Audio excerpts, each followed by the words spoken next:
स्वागत है आपका आज के सेशन में। दोस्तों आज आज का जो हमारा टॉपिक है वो है इलेक्ट्रोड पोटेंशियल, मतलब क्या था इलेक्ट्रोड विभव। तो दोस्तों स्वागत है आपका सेमेस्टर एग्जाम चैनल पर, जहां आपको रोजाना नई नई क्लासेस मिलती हैं। और आज का टॉपिक है हमारा इलेक्ट्रोड पोटेंशियल, जिसके बारे में हम समझेंगे। तो चलते हैं, उससे पहले अपने आज के मोटिवेशन के लिए क्या है मोटिवेशन। सपने देखने से मंजिल नहीं मिलती, यानी कि सपने देखते रहोगे तो मंजिल नहीं मिलेगी। रोज की गई मेहनत ही सपनों को हकीकत बनाती है। आज का अध्ययन कल की सफलता है। ठीक है दोस्तों, पढ़ते हैं अपने टॉपिक की ओर। क्या है सबसे पहले तो आप देख सकते हैं, इसका परिचय पढ़िए। क्या है परिचय? जब कोई मेटल मतलब धातु होती है वह अपने ही साल्ट सोल्यूशन में डुबोई जाती है। यानी कि कोई धातु है, कोई भी ले लो धातु, यानी कि जिंक ले लो या कॉपर ले लो, कोई भी धातु ले लो, उसको उसी के यानी बिलियन यानी साल्ट बिलियन मतलब साल्ट मतलब कि जो होता है साल्ट सोल्यूशन, ठीक, उसमें ही अगर डुबो दिया जाए। जैसे कि क्या होता है जिंक सल्फेट या कॉपर सल्फेट, इसमें अगर डुबो दिया जाए तो क्या होता है, तो मेटल और सोल्यूशन के बीच, यानी जो मेटल होती है, यानी जो मेटल मतलब इसकी यानी जिंक या जिसकी आप मेटल ले रहे हैं वो, और उसका जो सोल्यूशन है साल्ट सोल्यूशन है, उसके बीच एक क्या होता है पोटेंशियल डिफरेंस उत्पन्न हो जाता है। मतलब क्या होता है, मेटल और सोल्यूशन के बीच क्या होता है पोटेंशियल डिफरेंस, मतलब कि विभवांतर उत्पन्न हो जाता है। ठीक है, यही क्या कहलाता है इलेक्ट्रोड पोटेंशियल कहलाता है। ठीक है, क्या कहलाता है इलेक्ट्रोड पोटेंशियल, मतलब इलेक्ट्रोड विभव कहलाता है। ठीक है, यह इलेक्ट्रोड यानी जो होता है, यह इलेक्ट्रोकेमिकल सेल्स, मतलब जो इलेक्ट्रोकेमिकल सेल्स होती हैं कि ईएमएफ निकालने सबसे महत्वपूर्ण भूमिका निभाता है। मतलब इलेक्ट्रोमोटिव फोर्स निकालने में सबसे ही महत्वपूर्ण भूमिका अदा करता है। ठीक है, फिर बढ़ते हैं, इसकी परिभाषा देख सकते हैं क्या, यानी किसी इलेक्ट्रोड मतलब कि कोई भी इलेक्ट्रोड है, यानी उसके चारों ओर के जो इलेक्ट्रोलाइट सॉल्यूशन है, यानी कि जो उसका इलेक्ट्रोड है, जो इलेक्ट्रोड है यानी जिस धातु का इलेक्ट्रोड, उसी का जो सॉल्यूशन मतलब इलेक्ट्रोलाइट सॉल्यूशन है के बीच उत्पन्न पोटेंशियल डिफरेंस विभवांतर को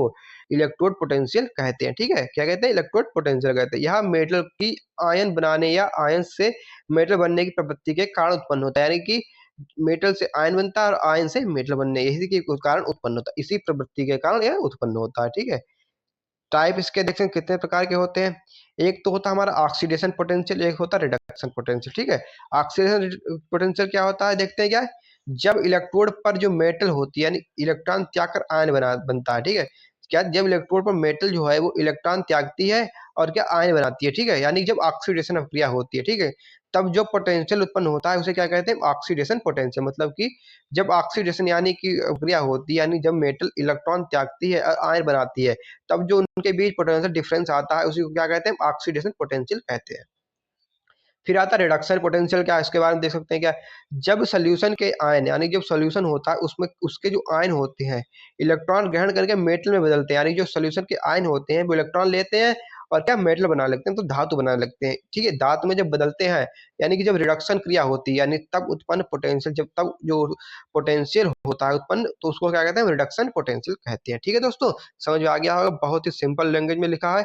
और पीडीएफ अगर आप चाहते हैं तो हमारे टेलीग्राम चैनल सेमेस्टर एग्जाम वहां से परचेज कर सकते हैं, जिसकी लिंक डिस्क्रिप्शन बॉक्स में है, वहां से आप जा सकते हैं सीधे। ठीक है, फिर आता स्टैंडर्ड इलेक्ट्रोड पोटेंशियल। क्या होता है, जब इलेक्ट्रोड पोटेंशियल को हम स्टैंडर्ड कंडीशन में मापते हैं, यानी जो इलेक्ट्रोड पोटेंशियल होता है अगर हम उसको कोई स्टैंडर्ड कंडीशन अगर ले लें, उस पर अगर मापें, तो उसे क्या कहते हैं, तो उसे हम कहते हैं स्टैंडर्ड इलेक्ट्रोड पोटेंशियल। ई, इसकी ई की पावर 0 से लिखते हैं, इससे प्रदर्शित करते हैं। ठीक है, कंडीशन क्या है, कंडीशन टेम्परेचर लेंगे हम कितना 25 डिग्री सेंटीग्रेड कह सकते हैं या 298 केल्विन कह सकते हैं। ठीक है, 25 डिग्री सेंटीग्रेड में हम जब 273 जोड़ देते हैं तब क्या कितना आ जाता है 298 केल्विन आ जाता है। ठीक है, कंसंट्रेशन कितना लेते हैं, एक मोल सोल्यूशन यानी एक मोलर सोल्यूशन कंसंट्रेशन होना चाहिए, और प्रेशर कितना होना चाहिए 1 एटीएम।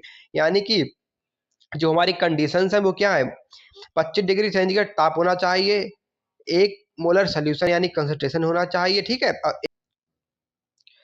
यहाँ पे क्या था, जब हम स्टैंडर्ड यानी कि स्टैंडर्ड इलेक्ट्रोड पोटेंशियल नापते हैं तब ये हमें लेना पड़ता है। ठीक है, कंडीशंस को। फिर क्या था, प्रभावित करने वाले फैक्टर्स क्या है, देखो क्या है प्रभावित करने वाला फैक्टर, मेटल। मेटल की प्रकृति क्या क्या कर सकती है, अलग अलग मेटल की इलेक्ट्रॉन लेने की क्षमता अलग अलग होती है। यानी जो धातुएं होती हैं, अलग अलग प्रकार की धातुएं होती हैं, वो इलेक्ट्रॉन देने और लेने की क्षमता उनमें क्या होती है अलग अलग होती है। ठीक है, फिर क्या आता है आयन कंसंट्रेशन।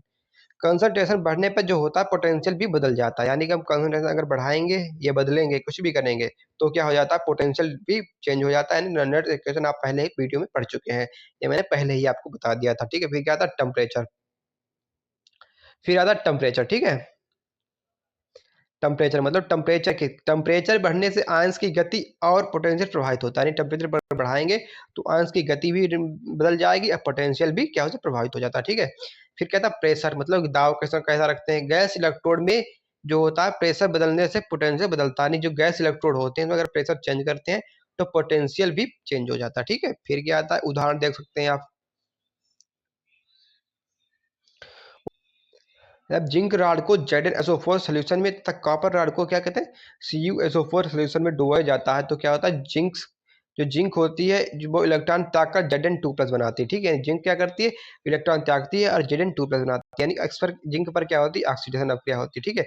और कॉपर क्या है, कॉपर इलेक्ट्रॉन लेकर यानी Cu में बदलता है, जो कॉपर होता है वो इलेक्ट्रॉन लेता है और Cu में बदल जाता है, ठीक है। यहाँ क्या होती है, रिडक्शन अभिक्रिया होती है। आप लोगों को पहले बता चुका हो कि ऑक्सीडेशन और रिडक्शन अभिक्रिया क्या होती है, तो आप पहली वीडियो में जाकर सही से समझ सकते हैं क्या होता है, ठीक है। इस तरह दोनों इलेक्ट्रोड पर अलग अलग पोटेंशियल उत्पन्न हो जाता है, यानी जब दोनों इलेक्ट्रोड पर, यानी कि जब Zn क्या करता है, Zn2+ बना लेता है और कॉपर Cu में बदल जाता है तो दोनों इलेक्ट्रॉनों पर अलग अलग पोटेंशियल उत्पन्न हो जाता है, जिनके अंतर से सेल EMF मिलती है, जिसके अंतर यानी कि हम घटाते हैं तो क्या करते हैं, सेल का EMF मिलता है, ठीक है। यही डेनियल सेल का सिद्धांत है, जो डेनियल सेल होता है इसके डेनियल सेल का सिद्धांत है, ठीक है। पढ़ सकते हैं आप लोग की क्या होता है डेनियल सेल में। देखो इधर ZnSO4 लिया जाता है, ठीक है, और Zn, ठीक है, Zn की रॉड है और जो सोल्यूशन क्या है, ZnSO4, ठीक है। यहाँ Cu की रॉड है और जो CuSO4 का विलयन है, ठीक है। और यहाँ से क्या होगा, इधर से इलेक्ट्रॉन फ्लो करेंगे इधर की ओर, ठीक है। यहाँ इलेक्ट्रॉन आएंगे, ठीक है, और क्या होगा, इलेक्ट्रॉन यानी कि जो हमारा करंट है वो फ्लो होने लगा, ठीक है।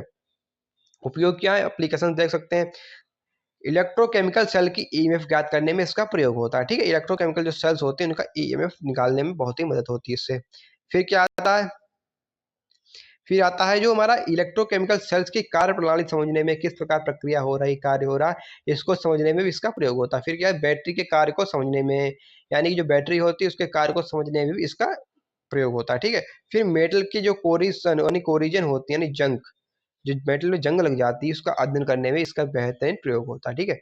अब आप रिवीजन पॉइंट्स देख सकते हैं, क्या है, क्विक रिकॉल कर सकते हैं। इलेक्ट्रोड पोटेंशियल, जो इलेक्ट्रोड पोटेंशियल होता है वो मेटल व सॉल्यूशन के बीच पोटेंशियल डिफरेंस के इक्वल होता है, यानी जो मेटल और सॉल्यूशन होता है उसके बीच जो पोटेंशियल डिफरेंस उत्पन्न होता है उसको हम क्या कहते हैं, इलेक्ट्रोड पोटेंशियल कहते हैं। दो प्रकार यानी के होते हैं, एक तो ऑक्सीडेशन पोटेंशियल होता है व एक रिडक्शन पोटेंशियल होता है, ठीक है।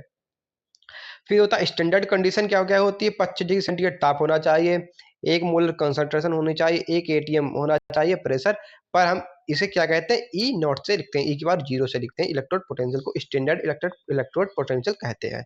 फिर क्या फैक्टर्स इसका क्या क्या है, यानी कारक, मेटल नेचर है, मेटल कैसी करनी हो जाए, नेचर होनी चाहिए, ठीक है। फिर कंसंट्रेशन, टेम्परेचर और प्रेशर फैक्ट इसके कारक हैं, ठीक है। डेनियल सेल ZnCu, यानी डेनियल सेल होती है इसको हम ZnCu से कहते हैं, सबसे सरल इसका एग्जाम्पल है, ठीक है दोस्तों।